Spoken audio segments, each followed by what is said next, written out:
बिस्मिल्लाहिर्रहमानिर्रहीम। अच्छा जी, हमारा चैप्टर है first chapter fundamentals of chemistry. ये फंडामेंटल ऑफ केमिस्ट्री होता है केमिस्ट्री के बुनियादी असूल। अब देखिए, पहले आप लोग 8 क्लास में साइंस के बारे में पढ़ते आए हैं। साइंस में आप लोग फिज़िक्स भी पढ़ते थे, केमिस्ट्री भी पढ़ते थे, बायोलॉजी भी पढ़ते थे, सारी चीज़ें उसके अंदर क्या थे आप लोग पढ़ते थे। अब देखें जो हमारे पास अब जो केमिस्ट्री है, अब आगे 9th क्लास में केमिस्ट्री अलहदा हो जाती है, फिज़िक्स से अलहदा हो जाती है, बायोलॉजी, सारी जो ब्रांचेज़ हैं वो क्या होंगे, आप अलहदा पढ़ेंगे। तो सबसे पहला जो हमारे पास केमिस्ट्री का चैप्टर है वो कौन सा है, फंडामेंटल ऑफ केमिस्ट्री। अब सबसे पहले हमें केमिस्ट्री का पता होना चाहिए कि केमिस्ट्री होता क्या है, ठीक है। अब देखिए जो हमारे पास केमिस्ट्री है, chemistry the branch of science which deal with the structure, composition, properties and chemical reactions of a matter. Chemistry science की वो ब्रांच है जो मैटर के स्ट्रक्चर, कंपोजिशन, प्रॉपर्टी और केमिकल रिएक्शन के बारे में हमें बताती है। तो सबसे पहले हमें मैटर का पता होना चाहिए कि मैटर क्या चीज़ है। आप लोगों ने पढ़ा हुआ है matter are thing which have mass and occupy space is called matter। हर वो चीज़ जिसका कुछ ना कुछ मैस होता है और वो स्पेस भी ऑक्यूपाई करती है, उसको हम क्या कहते हैं, मैटर कहते हैं। अब देखें ये बॉल पेन मेरे आपके सामने है। अगर ये बॉल पेन जो है इसका कुछ ना कुछ मैस है, अब ये क्या करती है, स्पेस भी क्या कर रही है, जगह भी घेर रही है, स्पेस भी ऑक्यूपाई कर रही है, यानी ये क्या है, मैटर है। हम लोग खुद, हमारा भी क्या है, कुछ ना कुछ मैस है और हम स्पेस भी क्या करते हैं, ऑक्यूपाई करते हैं, तो हम भी क्या है, मैटर। ये रजिस्टर भी क्या है, इसका भी मैस है, स्पेस भी क्या करता है, ये ऑक्यूपाई करता है, तो ये भी क्या है, मैटर। तो यानी इस दुनिया में मौजूद हर वो चीज़ जिसका कुछ ना कुछ मैस है और स्पेस भी वो ऑक्यूपाई करते हैं, तो उसको क्या कहते हैं, मैटर कहते हैं। अब वो जो मैटर है, उस मैटर का स्ट्रक्चर, उस मैटर का स्ट्रक्चर का क्या मतलब है, उसकी साख्त कैसे, कि वो किस तरह की उसकी शेप है, और उसकी कंपोजिशन यानी वो बना हुआ किन चीज़ों से। अब देखिए बॉल पेन की कुछ ना कुछ स्ट्रक्चर है, ठीक है, हमें हमारा कुछ ना कुछ स्ट्रक्चर है, रजिस्टर का अलग स्ट्रक्चर है, और इनकी कंपोजिशन किसको कहता है, बनावट को। अब ये बॉल पेन है, किसी ना किसी चीज़ से ही मिलकर ये बनी हुई है, किन चीज़ों से बनी हुई, वो इसकी क्या है, कंपोजिशन। तो जो मैटर है, मैटर का स्ट्रक्चर, मैटर की कंपोजिशन और उसकी प्रॉपर्टी, यानी कुछ ना कुछ क्या होती हैं, अब मैटर की खूबियाँ भी होती हैं, तो उनकी प्रॉपर्टीज़ एंड केमिकल रिएक्शन, और उनके जो केमिकल रिएक्शंस हैं उनकी स्टडी हम किस में करते हैं, केमिस्ट्री में। तो केमिस्ट्री वो साइंस की वो ब्रांच है जिसमें हम मैटर के स्ट्रक्चर, मैटर की कंपोजिशन, मैटर की प्रॉपर्टीज़ और उनके केमिकल रिएक्शंस के बारे में पढ़ते हैं। केमिस्ट्री साइंस की उस ब्रांच को क्या कहते हैं, केमिस्ट्री कहते हैं, ठीक है जी। अच्छा, उसके बाद जो केमिस्ट्री है, केमिस्ट्री की आगे कुछ ब्रांचेज़ हैं, उन ब्रांचेज़ को हम क्या करेंगे, पढ़ेंगे। Branches of chemistry. अब देखिए जो ब्रांचेज ऑफ केमिस्ट्री है, सबसे पहले जो ब्रांच है वो क्या है, फिजिकल केमिस्ट्री। सबसे पहले ब्रांच कौन सी है, फिजिकल केमिस्ट्री। अब देखें जी फिजिकल केमिस्ट्री क्या होता है, the branch of chemistry which deal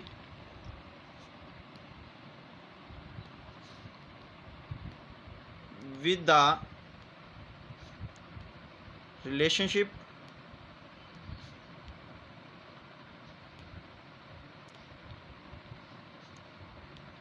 between composition and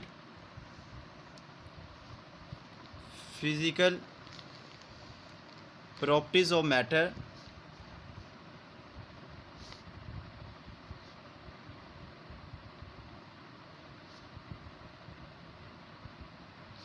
along with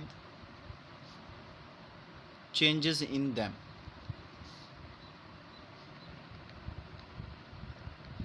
physical chemistry क्या होता है, the branch of chemistry with deal with the relationship between composition and physical properties of matter. अब देखें जो हमारे पास मैटर है, मैटर की composition क्या है और उसकी फिजिकल प्रॉपर्टीज़ कौन कौन सी हैं और उनके अंदर कौन कौन सी चेंजेस आ रही हैं, उनकी स्टडी हम किस में करते हैं, फिजिकल केमिस्ट्री।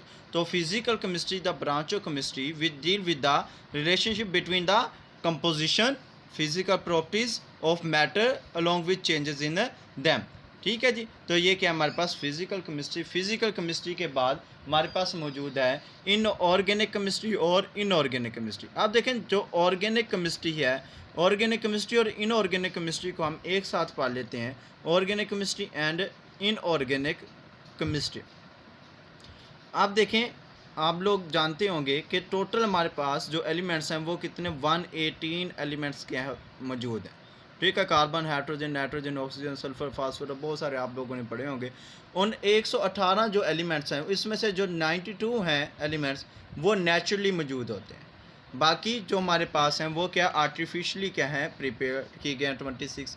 अब देखें इन 92 एलिमेंट्स, अब ये जो 118 एलिमेंट्स हैं इन 118 एलिमेंट्स में से दो एलिमेंट्स, कौन कौन से दो एलिमेंट्स, कार्बन एंड हाइड्रोजन। कौन कौन से, कार्बन और हाइड्रोजन। अब देखो जब कार्बन और हाइड्रोजन आपस में मिलेंगे तो इनसे जो कंपाउंड बनते हैं उनको क्या कहेंगे हम, हाइड्रोकार्बन। क्या कहेंगे, हाइड्रोकार्बन। हाइड्रो से क्या मुराद है, हाइड्रोजन, कार्बन से क्या मुराद है, कार्बन। यानी कार्बन और हाइड्रोजन से बनने वाले जो कंपाउंड्स हैं वो क्या है, हाइड्रोकार्बन। तो हमारे अब जो ये किससे, कार्बन और हाइड्रोजन से बने, तो इनको हम क्या कहते हैं, डेरिवेटिव्स कहते हैं। क्या कहते हैं, डेरिवेटिव्स। डेरिवेटिव्स वो होते हैं कि जो ड्राइव हुए हों, निकले हुए हों। तो अभी क्योंकि ये हाइड्रोकार्बन किससे, कार्बन और हाइड्रोजन से बने होते हैं, ये कहेंगे डेरिवेटिव।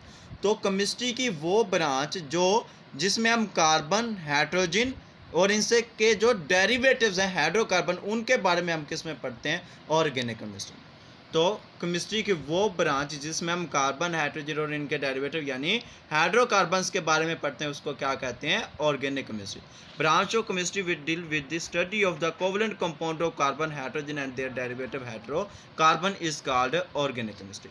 अब देखें जो इनऑर्गेनिक केमिस्ट्री है, अब 118 एलिमेंट्स में से बाकी जितने भी एलिमेंट्स मौजूद हैं उन तमाम एलिमेंट्स की, क्या बाकी जितने भी एलिमेंट्स मौजूद हैं उन एलिमेंट्स के और इन एलिमेंट्स के जो डेरिवेटिव्स हैं यानी इन एलिमेंट्स से जो बनने वाले कंपाउंड्स हैं उनकी स्टडी हम किस में करते हैं, इनऑर्गेनिक केमिस्ट्री में। Mass why accept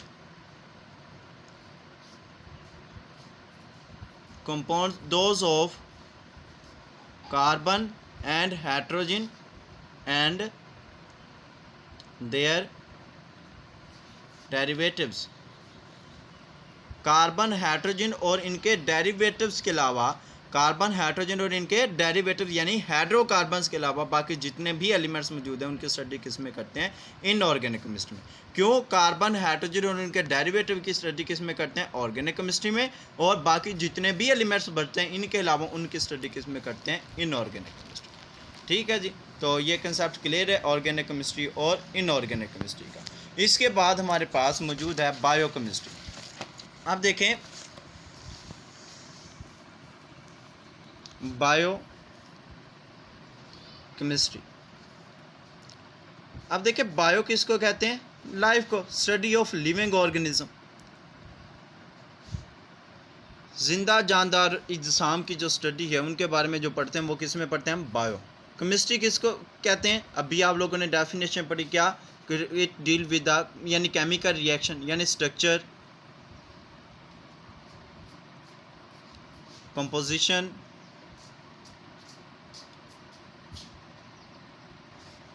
and chemical reactions। तो अब बायोकेमिस्ट्री क्या है, the branch of chemistry which deal with the structure, composition and chemical reaction found in living organism is called biochemistry. ठीक है जी, बायो किसको कहते हैं, लिविंग ऑर्गेनिज्म को। केमिस्ट्री क्या है, branch of science which deal with structure, composition and chemical reaction.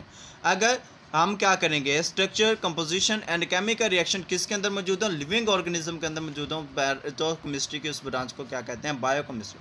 The branch of chemistry which deal with the study of structure, composition, chemical reaction found in living organism is called biochemistry. हाँ जी, यहाँ तक clear है जी। तो ये हमारे पास क्या था। अच्छा जी, नेक्स्ट हमारे पास मौजूद है industrial chemistry.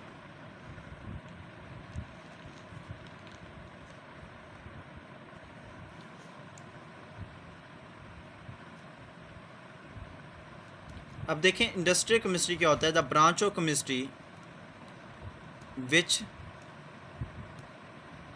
deals with the study of the we deal with the manufacturing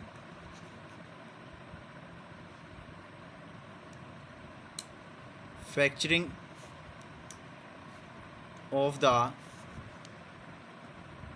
compounds on the industrial scale. अब देखिए, जब हम इंडस्ट्री की बात करते हैं तो इंडस्ट्री के अंदर जो चीज़ें बनाई जाती हैं वो बड़े पैमाने पे बनाई जाती हैं, ठीक है। अब देखो, अगर इंडस्ट्री में कोई चीज़ बनानी है वो सिर्फ एक इलाके में तो डिस्ट्रीब्यूट नहीं करेंगे। अब क्या करेंगे, अब देखो लाहौर है, लाहौर के अंदर हम किसी एक ख़ास इलाके में, गुलबर्ग फॉर एग्जांपल, गुलबर्ग में तो तकसीम नहीं करेंगे, बल्कि हमने क्या करें, पूरे लाहौर के अंदर क्या करनी, वो डिस्ट्रीब्यूट करनी।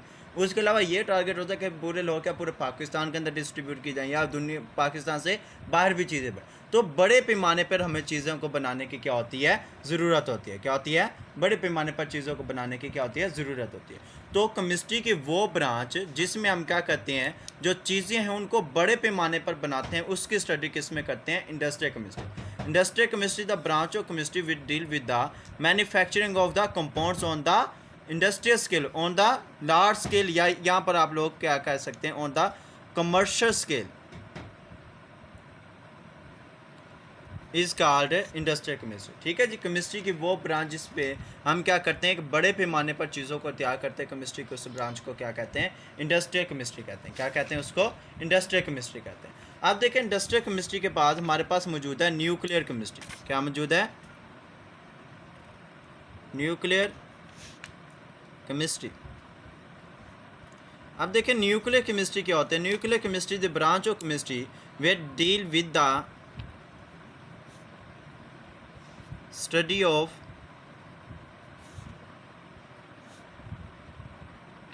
radioactivity,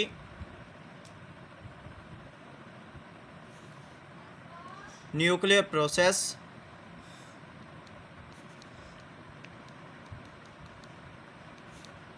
and properties is called nuclear chemistry. Nuclear chemistry क्या है, केमिस्ट्री की वो ब्रांच जिसमें हम रेडियो एक्टिविटी, क्या अब ये देखें, अल्ट्रासाउंड वगैरह करवाते हैं, ठीक है, या शुआएँ वगैरह जो गिरती हैं, ठीक है, एक्सरेज वगैरह जो हैं, अब वो क्या है, रेडिएशन इस्तेमाल हो रही है ना, तो वो यानी वो कौन सा प्रोसेस है, रेडियो एक्टिविटी। कौन सा प्रोसेस है, रेडियो एक्टिविटी। उसके अलावा जो न्यूक्लियर प्रोसेस हो रहे हैं, अब देखो पाकिस्तान क्या है, एक न्यूक्लियर पावर है, ऐसे कहते हैं ना कि पाकिस्तान क्या है, एक एटमी पावर है, सुनो वो लफ्ज़, ठीक है। अब वो जो एटमी पावर किस तरीके से बना है, वो सारी स्टडी किसके अंदर आ जाती है, न्यूक्लियर पावर के अंदर आ जाती है, न्यूक्लियर प्रोसेस है वो सारा, ठीक है। अब उसकी कुछ ना कुछ खसूसियत है, एटम बम की खसूसियत है, क्या खसूसियत है कि पूरी दुनिया में क्या करते हैं, उसने तबाही फैलानी, जहाँ पे भी वो क्या होगा, उसको इस्तेमाल किया हो जाएगा। ऐसे है ना, सिर्फ तबाही के लिए नहीं, बल्कि उसको क्या, इलेक्ट्रिसिटी प्रोड्यूस, बिजली बनाने के लिए भी क्या किया जाता है, इस्तेमाल किया जाता है, ठीक है। न्यूक्लियर पावर स्टेशन हमारे पास मौजूद है। तो केमिस्ट्री की वो ब्रांच जिसमें हम रेडियो एक्टिविटी, न्यूक्लियर प्रोसेस और उनकी जो प्रॉपर्टीज़ हैं उनकी स्टडी हम किस में करते हैं, न्यूक्लियर केमिस्ट्री में करते हैं। किस में करते हैं, न्यूक्लियर केमिस्ट्री में करते हैं, ठीक है जी। उसके बाद हमारे पास मौजूद है इन्वायरमेंटल केमिस्ट्री। क्या मौजूद है, इन्वायरमेंटल केमिस्ट्री। तो इन्वायरमेंटल केमिस्ट्री क्या होता है, the branch of chemistry which deal with the branch of chemistry which deals with the study of components of environment,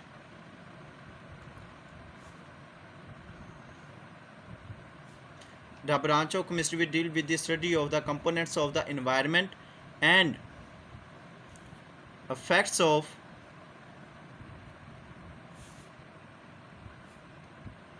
human activities on environment। अब देखें केमिस्ट्री की वो ब्रांच जिसमें हम जो इन्वायरमेंट के डिफरेंट कंपोनेंट्स हैं कि इन्वायरमेंट के अंदर कौन कौन से कंपोनेंट्स मौजूद हैं उनके बारे में पढ़ते हैं, ठीक है। यानी जो इन्वायरमेंट में मौजूद अज्जा हैं उनकी study and affects of human activity on. अब देखो इंसान ह्यूमन एक्टिविटी का भी इन्वायरमेंट के ऊपर इफेक्ट है ना, ठीक है। अब किस तरीके से इफेक्ट है, अब हर इंसान कहता है कि मुझे क्या चाहिए, अलहदा गाड़ी चाहिए, ठीक है। हर बंदे के पास अपनी अलहदा गाड़ी है, तो उससे क्या इन्वायरमेंटल पोल्यूशन में इजाफा हो रहा है। हर बंदा कहता है कि हमारा जी अलहदा रेफ्रिजरेटर होना चाहिए, हमारे पास एसी होना चाहिए, उससे भी क्या हो रहा है, जो हमारे पास इन्वायरमेंट वो क्या हो रहा है, आलूदा हो रहा है। तो इन्वायरमेंट के अंदर क्या आ रही हैं, चेंजेस आ रही हैं, मौसम जो है वो शदीद से शदीद तर होते जा रहे हैं, ठीक है। ये सारा किसकी वजह से, ह्यूमन एक्टिविटीज़ की वजह से, ठीक है। तो अब यानी जो केमिस्ट्री के वो ब्रांच जिसमें हम इन्वायरमेंट के जो डिफरेंट कंपोनेंट्स मौजूद हैं उनके बारे में पढ़ते हैं, और इंसान का इन्वायरमेंट के ऊपर क्या इफेक्ट है उसकी स्टडी किस में करते हैं, हम इन्वायरमेंटल केमिस्ट्री में करते हैं। तो branch of chemistry will deal with the study of the components of the environment and effects of human activities on the environment is called environmental chemistry. अच्छा जी, इसके बाद हमारे पास लास्ट ब्रांच है केमिस्ट्री की, वो कौन सी है, एनालिटिकल केमिस्ट्री। क्या, एनालिटिकल केमिस्ट्री। आप लोगों ने लफ्ज़ एनालिसिस का सुना होगा, क्या लफ्ज़ सुना होगा, एनालिसिस। एनालिसिस का मतलब क्या होता है, परखना।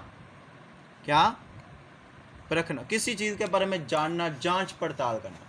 अब देखो किसी भी चीज़ के बारे में जब जांच पड़ताल है वो किस तरीके से करेंगे कि कोई चीज़ लेंगे, उसको क्या करेंगे, देखेंगे कौन से कि वो चीज़ है क्या, इसके अंदर कौन कौन सी चीज़ें क्या हैं मौजूद हैं, ठीक है।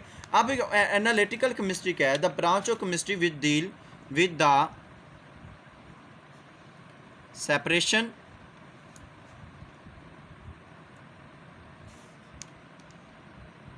And analysis of a sample to identify its components is called industrial chemistry। Industrial chemistry क्या है, केमिस्ट्री की वो ब्रांच। अब देखो एनालिसिस करना, किसी चीज़ को आपने जांच पड़ताल करनी है, तो सबसे पहले जिस चीज़ की हमने जांच पड़ताल करनी है तो उस सैंपल को क्या करेंगे, हम अलहदा करेंगे। ऐसा ना, सैंपल को क्या करेंगे, अलहदा करेंगे। उसको अलहदा करने के बाद अब हमने उसमें देखना कि है क्या, जैसे कि हम ब्लड टेस्ट करवाते हैं तो सबसे पहले वो क्या करते हैं, हमारी बॉडी में से सैंपल लेते हैं, ठीक है। उस सैंपल को क्या करते हैं, वो अलहदा करते हैं। अब सैंपल अलहदा करने के बाद वो क्या करते हैं, उसको एनालाइज करते हैं कि इसके अंदर क्या क्या चीज़ मौजूद है, क्या कि इसके अंदर क्या क्या चीज़ मौजूद है, ताकि वो क्या कर सकें, आइडेंटिफाई कर सकें कि उस सैंपल के अंदर कौन कौन सी चीज़ मौजूद है।